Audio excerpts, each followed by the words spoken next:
पावसाच्या धारा आणि दाट धुक्याची चादर कोल्हापूरच्या पन्हाळगडावर पसरली आहे। त्यामुळे वीकेंडच्या निमित्तानं पर्यटक मोठ्या संख्येनं पन्हाळगडावर दाखल झालेत। संपूर्ण पन्हाळगडावर दाट धुकं पाहायला मिळतंय।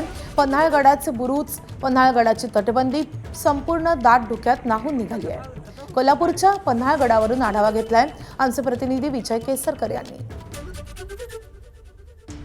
धुक्यामध्ये हरवलेला पन्हाळगड पाहण्यासाठी पर्यटकांनी खूप गर्दी केलेली आहे, कारण शनिवार रविवार सुट्टीचा दिवस आहे आणि पावसाच्या धारा आणि दाट धुक्याची चादर आहे ती संपूर्ण पन्हाळगडावर पसरलेली आहे। आपल्यासोबत महिलांचा एक ग्रुप आहे। आम्ही लोकल कोल्हापूरचेच आहोत। खूप पाऊस होता तरी पण आम्ही प्लॅन केला आणि आज खूपच छान वाटतंय पन्हाळगडावर येऊन आम्हाला।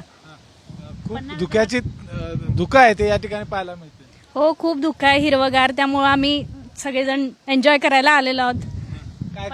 काय काय केलेलं आहे? आम्ही आत्ताच तिथे पन्हाळगड किल्ला जो आहे तिथे हे फोटो काढलेत फार, आणि आम्ही फार एन्जॉय करतोय। आणि हे जे धुक्याची चादर आहे ही आम्ही फार चांगल्या पद्धतीने अनुभवतोय। पन्हाळगड फार सुंदर आहे। आज सगळ्यांनी यावे असे मला वाटते पन्हाळगडावर। सज्जाकोटी आणि हे धान्याचं कोठार वगैरे पाहायला आलोय, म्हणजे पहिला पण पाहिले आम्ही। आणि मला एवढंच सांगायचं की शिवाजी महाराजांनी आपली प्रॉपर्टी जी बनवून ठेवलेली आहे ती जतन चांगल्या प्रकारे करावी।